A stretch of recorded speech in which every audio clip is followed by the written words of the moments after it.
hindi sa Diyos. Walang kapalit si Kristo. At hindi naghahanap si Kristo ng kapalit. Luludok sa'yo? Never. Sana, mamatay na lang ako kaysa lumud ako sa'yo.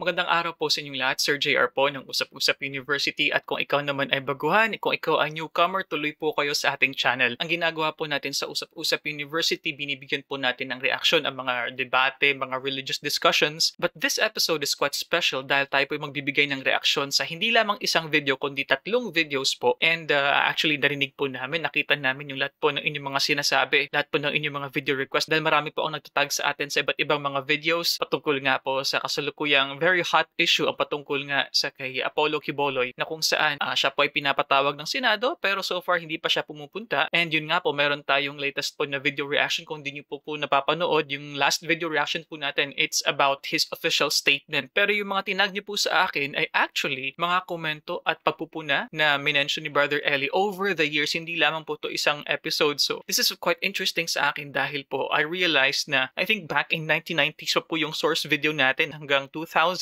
So yung ating videos po na bibigyan ng reaction ngayon would span decades po literally. But anyway, sa konting background po, ako po ay dating university debater mula po sa MSU IIT sa loob po ng 3 taon. Ako rin po ay nagdebate sa ABS-CBN News Channel, kalaban ko Lasal at FEU. At ako ay member ng isang international public speaking organization, ang Toastmasters International. Pero bago ko po makalimutan, gusto ko po magpasalamat po sa atin pong mga subscribers dahil kaunting-kaunti na lang po talaga. Abot na po tayo ng 100,000 subscribers. Kaya maraming salamat po sa mga bumabalik, nanonood, nagpupuyat, nanonood ng YouTube habang kumakain, habang nagbibiyahe. Maraming salamat po talaga sa inyo. So ano pang hinihintay natin mga ka-YouTube? Let's watch this video together. Let's go!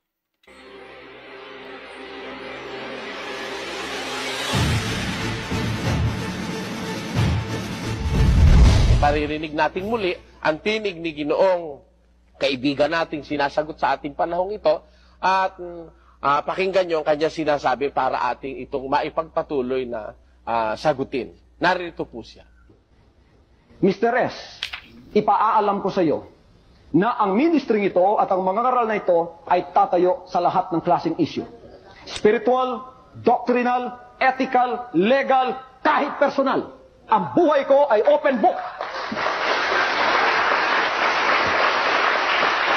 At hindi lamang ako willing na sa private tayo mag-discuss, kahit dito sa TV, tulad ng ginagawa natin ngayon.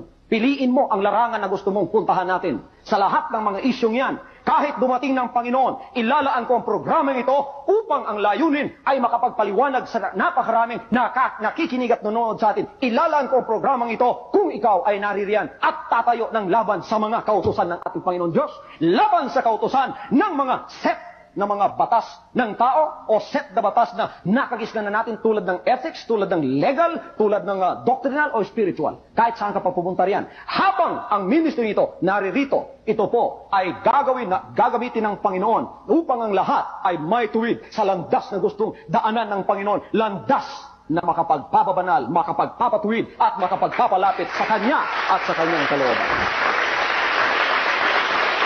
Kaya, sandali kapatid na direktor.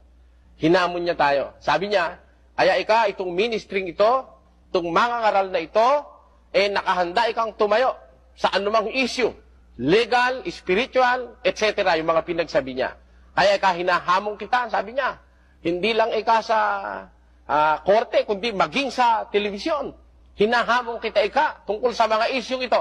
Kinokol ko ang hamon mo. Ginoong Abuloy. Ano ang ibig mong pag-usapan natin?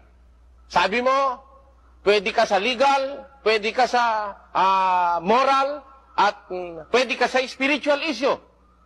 Ilalaan ko ang television program na ito. Kung gusto mo sa television, call Mr. Abuloy. Tinatanggap ko ang hamon mo. Formally on the air. Mr. Abuloy. Ang pag-usapan natin, yung aral na itinuturo mo, yan ang pinakamahalaga sa lahat Gusto mo mag-usap tayo sa telebisyon? O sige, pagsamahin natin yung oras mo. 1 hour and a half ka, magkasunod din lang tayo 1 hour ako, 2 hours and a half. Kumuha pa tayo ng kalahating oras. Ipakiusap natin sa management ng Channel 13 to give us 3 solid hours na tayo'y mag-uusap regarding your doctrine. Patunayan mo yung iglesyang inirehistro mo sa Securities and Exchange Commission, yung iglesia mo, the executive pastor, of Jesus Christ, the name above every name, Administrator Incorporated. Patunayan mong yan ang tunay na samahang sa Diyos. Tutol ako sa demonyo ang samahang yan, ayon sa Biblia. O sige, patunayan mo namang mali itong aming samahan. Patunayan mo na itong aming samahan ng mali at sa demonyo. Dalawang bagay lang naman yan. Pag hindi ka sa Diyos, sa demonyo ka.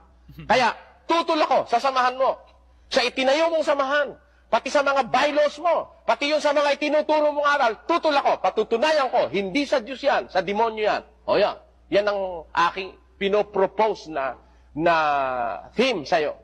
Kaya, isama mo na kung ano gusto mong isama sa stand mo. Kung gusto mo i-touch pati ethical, pati spiritual, pati moral issue, pati legal issue sa panahon ng ating diskusyon. O sige, pag-usapan natin lahat yan kung gusto mo. Hindi ako natatakot na harapin sa'yo yan. Patunayan mo naman yung aming samahan ay mali, ang mangangaral na ito'y nandadaya, patunayan mo. Pero ako, patutunayan ko, ayon sa Biblia, yung itinayo mong samahan, especially so, that you have converted it from a religious society into a corporation soul, patutunayan ko, hindi sa Diyos yan samahan na yan. Ang lahat ng mapapasok dyan, impyerno ang destino pag hindi kayo lumayas dyan. Yan, patutunayan ko. I'm calling your hamon. Sige. Hinamon mo ako eh. Hindi ba, mga kababae? Hinamon, narinig nyo kanina. Okay, before we continue mga ka-youth, dahil na-mention dito ni Brother Eli Soriano patungkol sa corporate soul, so sinasabi niya dito na there was a registration, not just as a religious organization, yun nga kay Pastor Quiboloy, kundi nirehistro din bilang isang corporate soul. So ang corporate soul is a kind of entity. It's a legal entity na kung saan meron silang isang incorporated office at meron isang tao, isang natural person. And yung natural person na ito is occupying this particular said office. So marami na rin po kasi nangyari na ganyan po, from religious organization to corporate soul. But anyway, so first part po so far na sinasabi dito ni Brother Eli, sinasagot niya yung mga paghahamon sa kanya ni Apollo Quiboloy. Personally, hindi po ako aware na may ganito po palang sagutan po sina Quiboloy at si Brother Eli. Kahit saan daw, nakahanda raw siyang manindigan. Kahit daw sa telebisyon. Ayan, call ako dyan. Maganda yung manindigan tayo sa telebisyon. Payag ako dyan, mga kababayan. Payag ako dyan. Payag na payag ako dyan. Hinamon mo rin lang ako, inuulit ko. Tinatanggap ko ang hamon mo. Patunayan mo itong iyong samahan na ang pangalan ay the Executive Pastor of Jesus Christ, the name above every name, Administrator Incorporated. Patunayan mong sa Diyos yan. Tutol ako. Patutunayan ko, hindi samahang sa Diyos yan. Samahan yan na hindi sa Diyos. Patutunayan ko yan. Yan ang aking masasabi.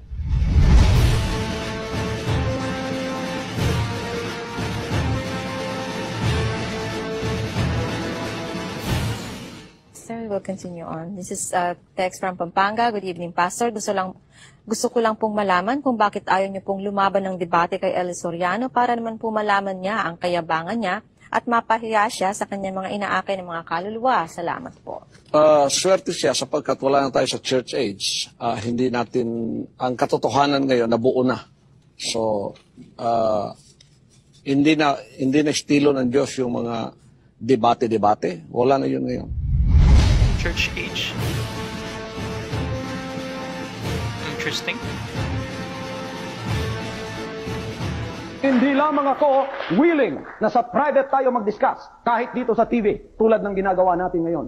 Piliin mo ang larangan na gusto mong puntahan natin. Sa lahat ng mga isyong yan, kahit dumating ng Panginoon, ilalaan ko ang programang ito upang ang layunin ay makapagpaliwanag sa napakaraming nakikinig at nanonood sa atin. Ilalaan ko ang programang ito kung ikaw ay naririyan at tatayo ng laban sa mga kautusan ng ating Panginoon Diyos, laban sa kautusan ng mga set na mga batas ng tao o set na batas na nakagisnan na natin tulad ng ethics, tulad ng legal, tulad ng doctrinal o spiritual. Kahit saan ka pa pupunta riyan.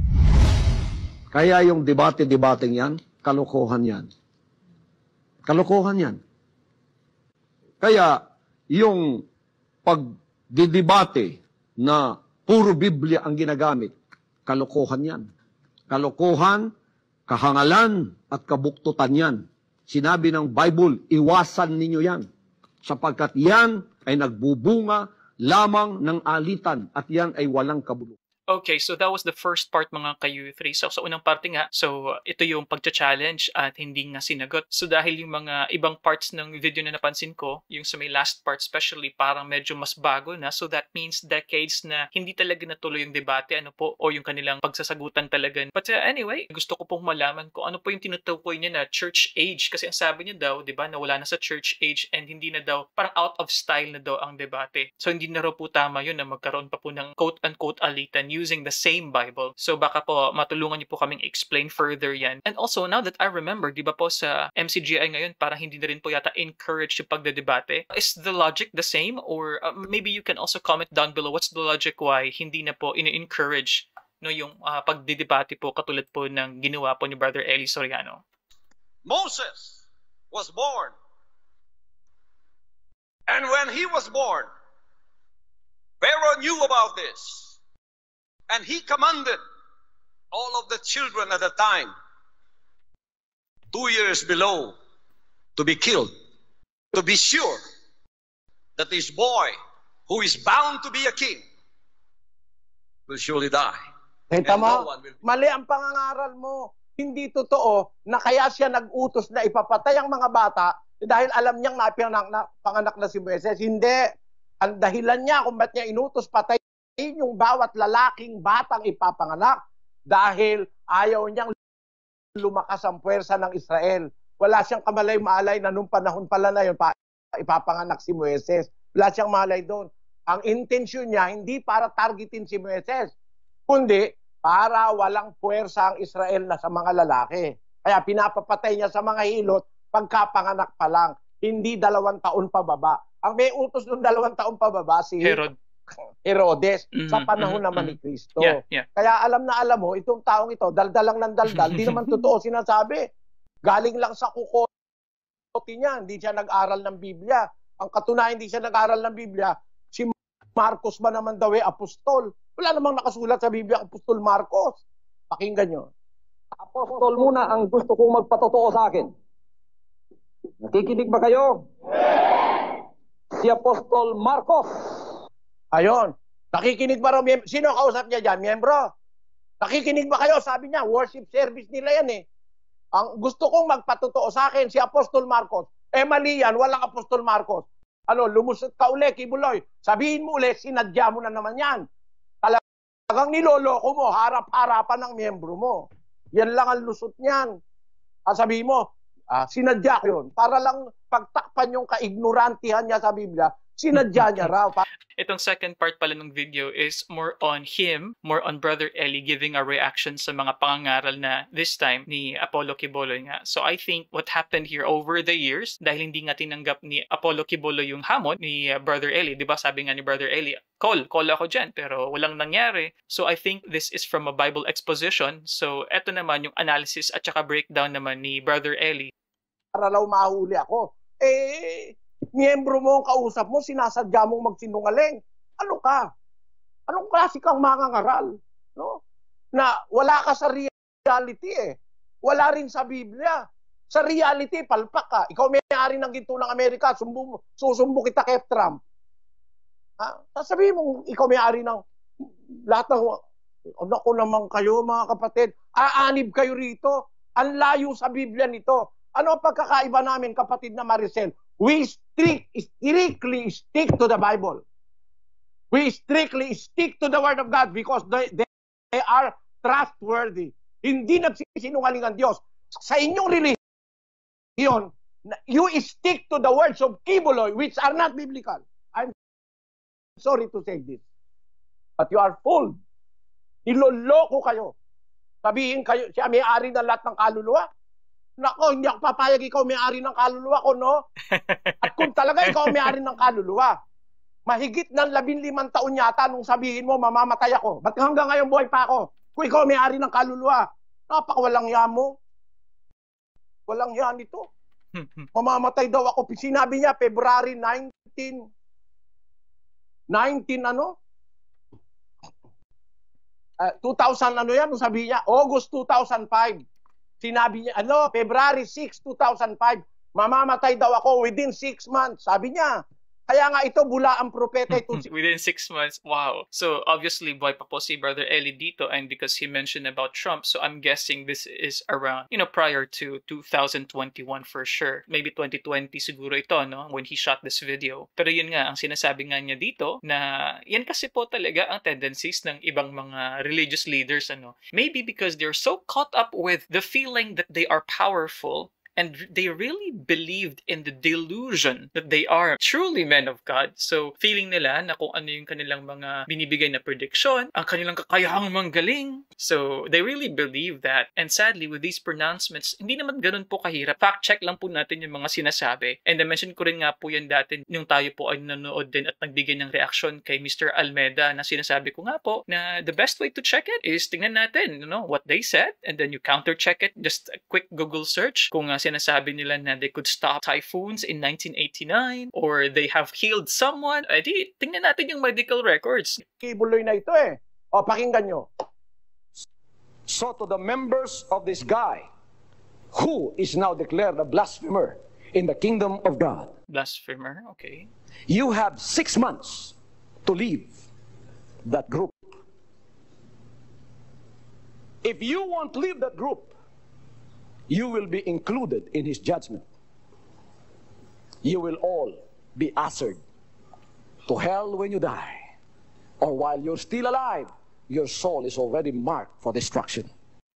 Okay, before that, this is something that I really appreciate about the communication and speaking style of Apollo Quiboloy. He has the flair for dramatics, yun ang gusto ko. And yung vocal dynamics niya rin talagang obvious po na talagang minomodulate, talagang pinoprolong yung mga vowels, which is quite common for a person who is with the broadcasting industry or who has an experience in radio. So medyo alam po natin yan dito sa U3 dahil tayo po ay nag-radio broadcasting din po. Kaya alam natin yung techniques na yan, yung pag-slow down ng iyong enunciation para mas madaling maintindihan. So sabi niyo dito kanina, di ba? Tingnan natin ulit ha.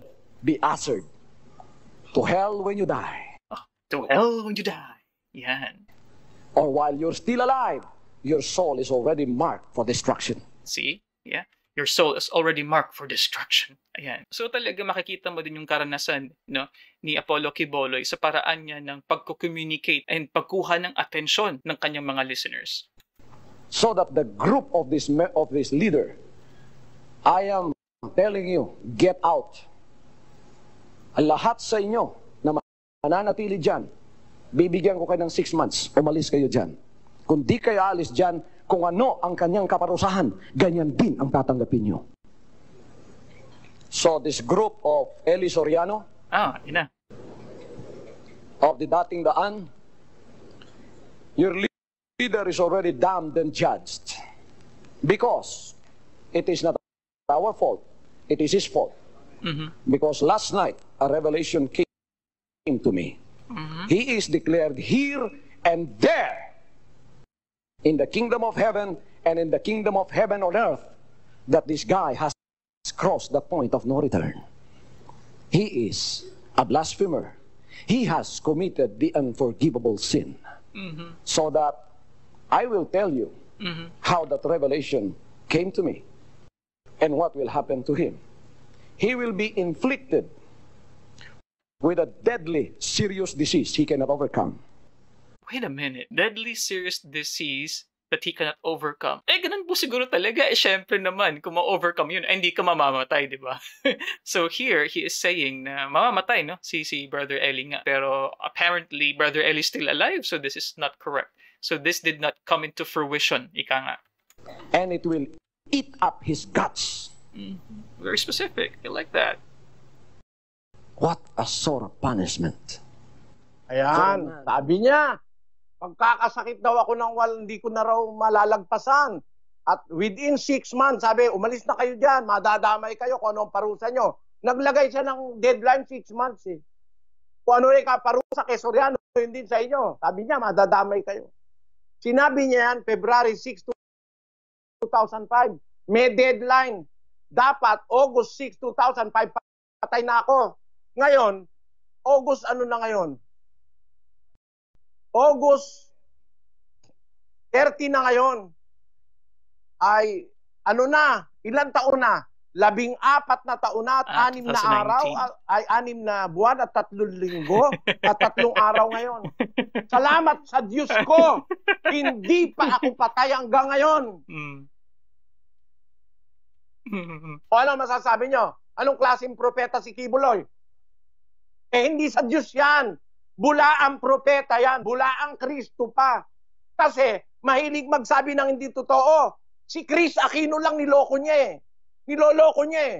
Bakit? Sabi niya kay Chris, ang revelation ko naman talaga yung si Pinoy eh. But I have given my word to Kibo. O tinan mo, baliktarin dito. Sinungaling talaga. Okay. Ito po, sa mga hindi po nakakaalala o nakalimutan nyo na po, this is the election in 2010 na kung saan, yun nga, dineclare nga ni na Quiboloy na si Gibo Teodoro daw yung mananalo. Si Gibo Teodoro that time was the Secretary of Defense, no, kung di po ako nagkakamali. Under po yan sa administrasyon ni Gloria Arroyo. So, ang nanalo nga po dito, si Pinoy at hindi si Gibo Teodoro. Ito. Sige, demanda mo ako. Sinungaling ka talaga. Basa, pakinggan nyo. Oh, see, Pastor? You should have had faith. Ano? You know, ang revelation ko naman talaga no, si Pinoy, pero I have given my word to Kibo. Oo nga eh. Amo yan, ang revelation daw niya galing sa kanyang tatay, si Pinoy. Pero nakasagot na raw siya kay Kibo. Ano naman ang sabi niya tungkol kay Kibo? Basta pakinggan natin.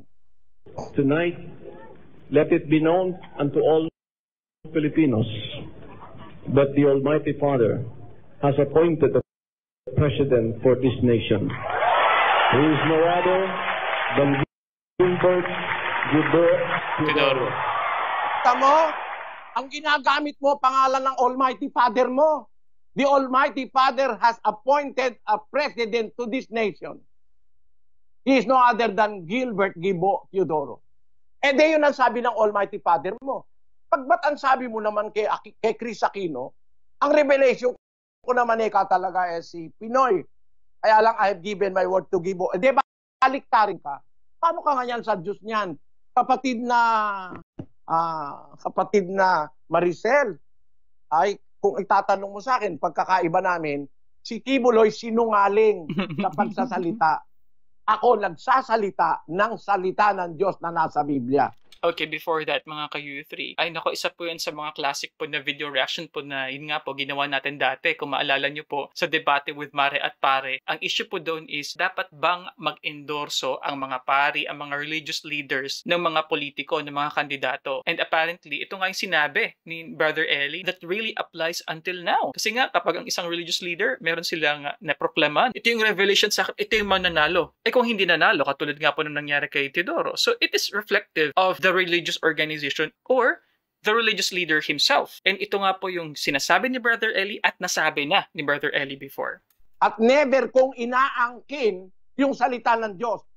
Sabi ng Diyos, ang lahat ng kaluluwa akin. Ang kaluluwa ng Ama, ang kaluluwa ng Anak, akin. Lahat. Ito ngayon, sabi niya, akin ang kaluluwa nyo. 7 bilyon, sabi niya. Mali, wala sa Biblia.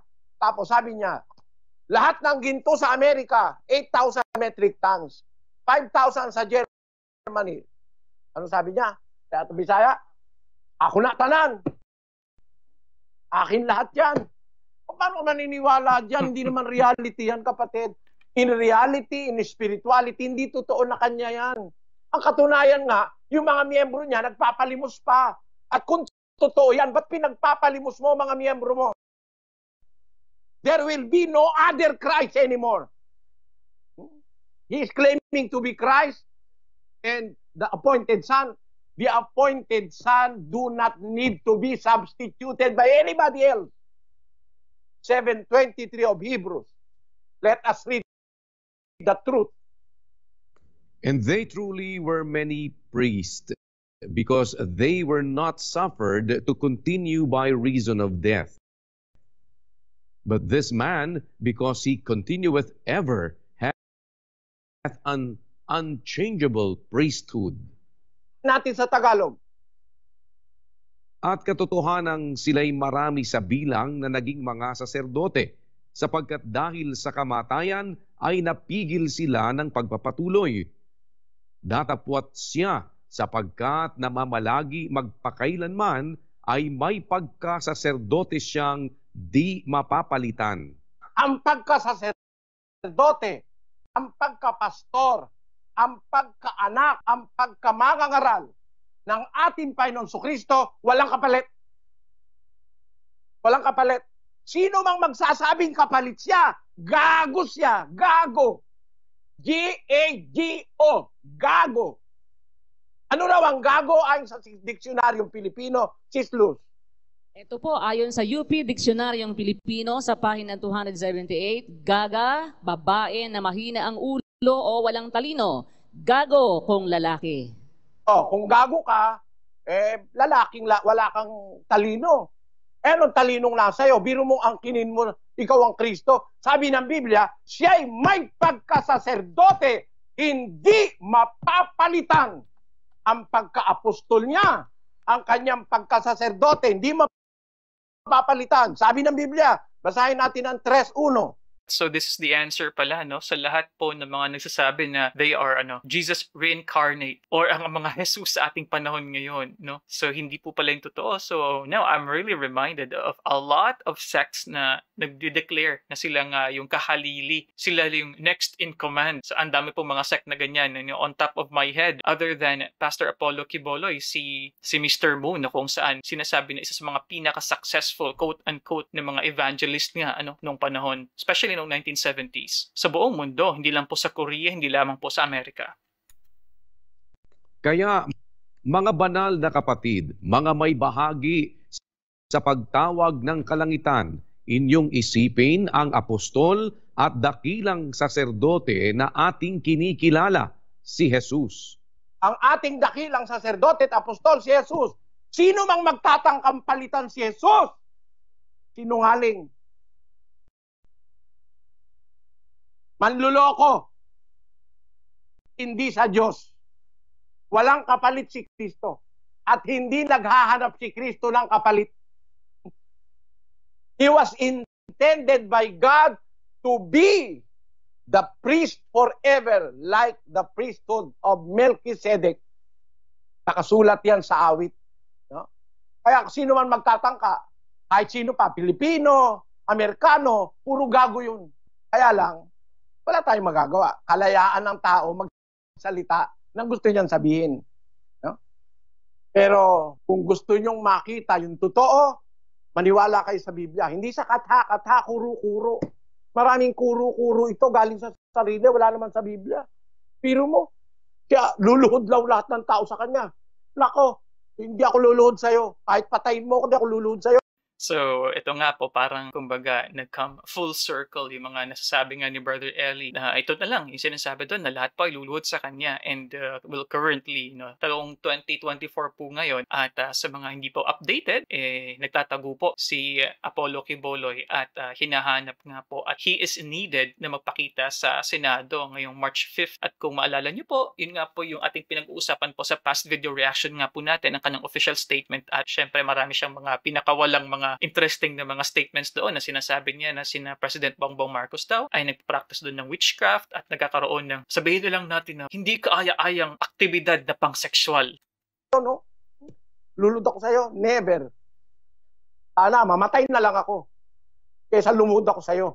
Alam kong bulaan kang Kristo eh. Yun ang sagot ko, kapatid na Maricel. Pasensya ka na ha. Talagang kuminsan ang tao na dadala ng emosyon. Si Pedro nga nanaga eh. Nung madala ng emosyon, hinuhuli si Kristo eh. Ako hindi pa naman ako nananaga. Nagsasabi lang ko ng totoo. Kuminsan lang masakit talaga ang totoo.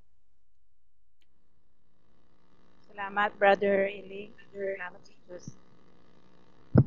Salamat po. Sana wag kayong magdamdam, mga kapatid. Hindi ko lang matiis na hindi kayo nanloloko kasi eh. Pati si Chris Aquino ba naman eh. Paborito ko pa naman si Chris eh. Niloloko mo. Sabihin mo, nung una sabi mo, ang revelation sa'yo, ang presidente, si Kibo.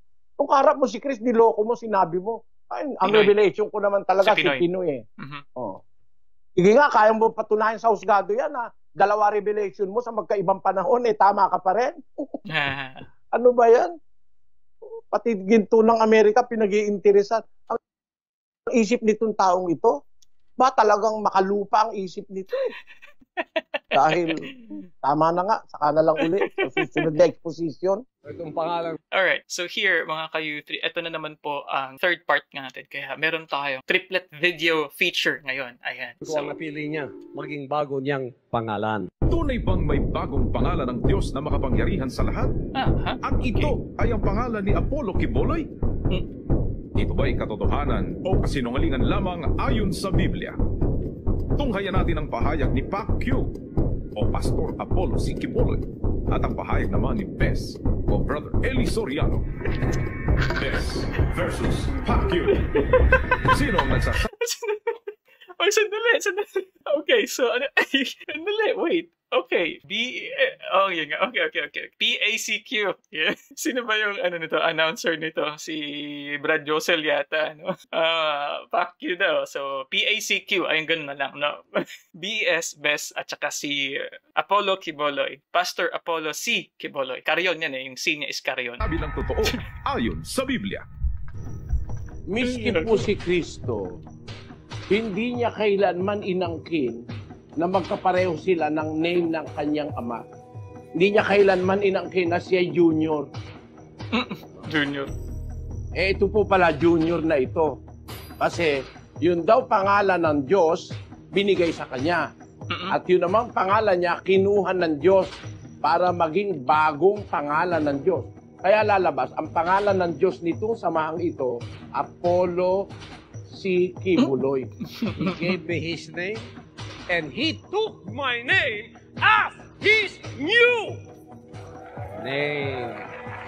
Alam niyo mga kapatid, sa Biblia may sinasabi na ipapahayag na bagong pangalan ng Diyos.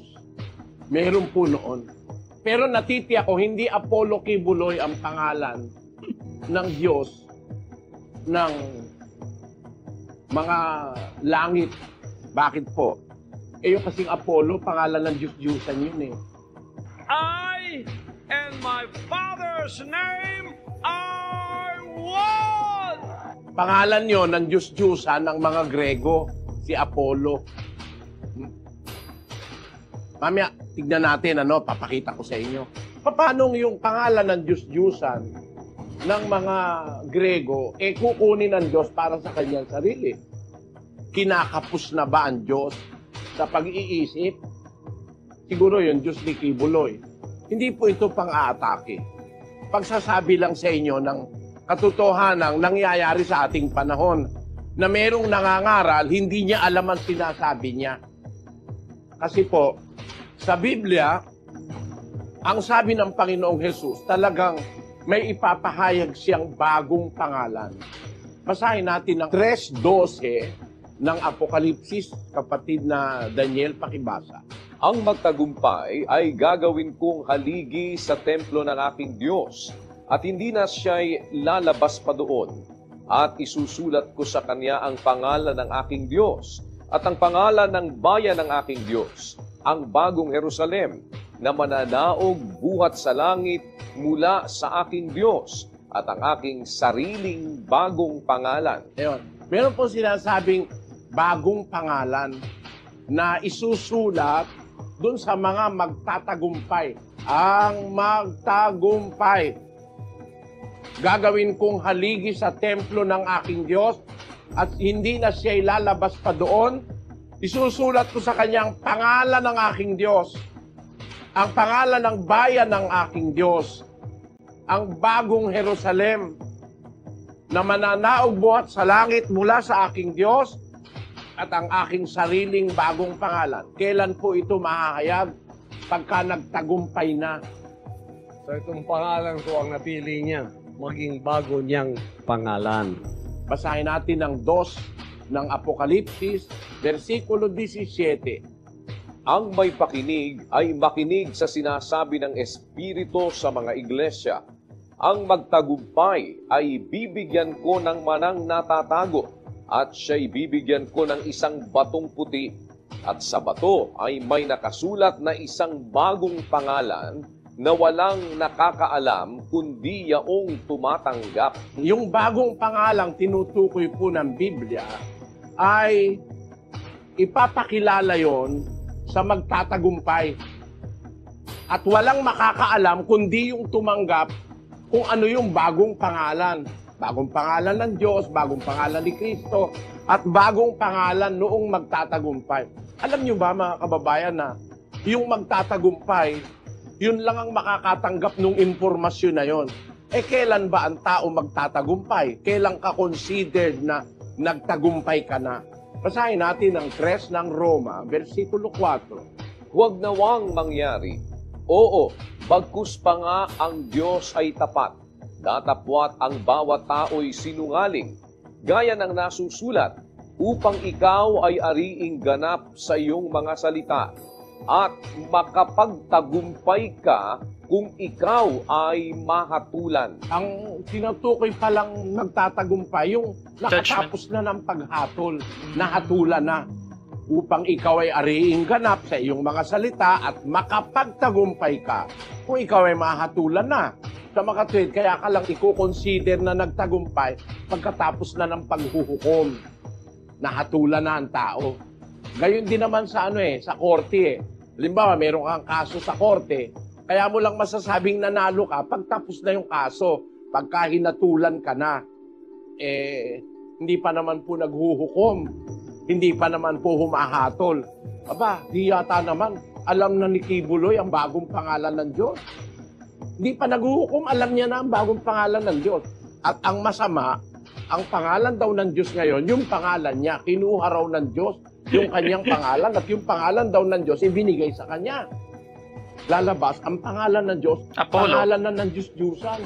Ang pangalan ng mga iglesia ni Kibuloy sa Davao, pangalan ng Diyos ang Romano. I and my Father's name are one! Alam nyo ba na si Apollo, marami pong Diyos ang Romano Ito po, ancient Greek and Roman gods. Itong mga Diyos-Diyusan ng mga Romano at saka ng mga Griego, kapatid na Daniel. Ito po, ancient Greek and Roman gods, the 12 Olympian gods. Zeus, Roman Jupiter, the overlord of the Olympian gods, the god of the sky and its properties. Poseidon, Roman Neptune, the god of the sea, earthquakes and horses. Apollo, the god of prophecy, herdsmen, music and medicine. Yan. Nakita nyo?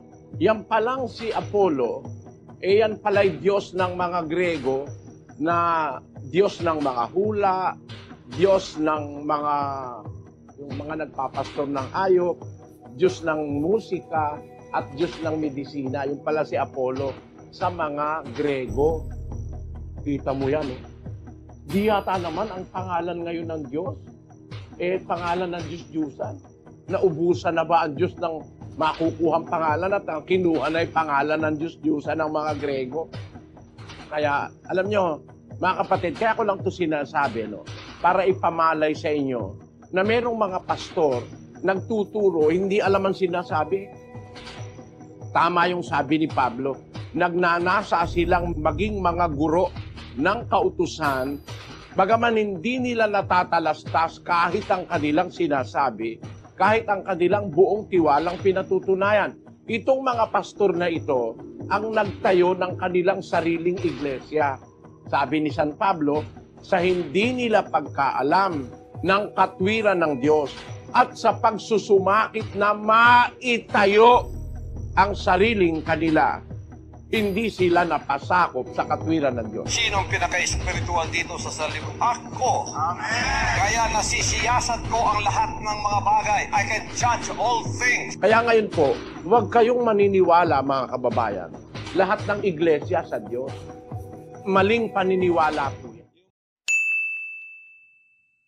Okay, so dyan po natatapos mga ka-youth yung atin pong reaction video nga sa tatlong piraso ng videos. The first part parang siguro 1990s, mid-90s siguro yun. And then the second part was in 2019. And yung huling part, I'm guessing na medyo mas latest na po siya kumpara po sa first one. But anyway, nakikita po talaga natin na meron nga pala talagang history ng sagutan ang dalawa. Pero sadly wala pong nangyaring debate. Dahil nga po siguro, syempre, kahit na kinall out si Apollo Kibuloy ni Brother Eli, hindi nga nag-respond dito dito. Parang mga papyaw na lang siguro na tira over time ang nangyari for those decades. But anyway mga ka-U3, these source videos that we have, these are all your video requests na sinend nga po sa atin sa Facebook. And we are very appreciative mga ka-U3 na minimension nyo kami kapag meron kayong napanood na isang video, minimension nyo kami doon sa Facebook. So salamat po dahil nagiging aware po kami kumbaga sa pulso yung mga videos po na gusto nyo pong mapanood. And I'm actually quite excited on what will happen next. Nga sinasabi nga ni Apollo Quiboloy nga siya ay isang appointed son of God. But currently,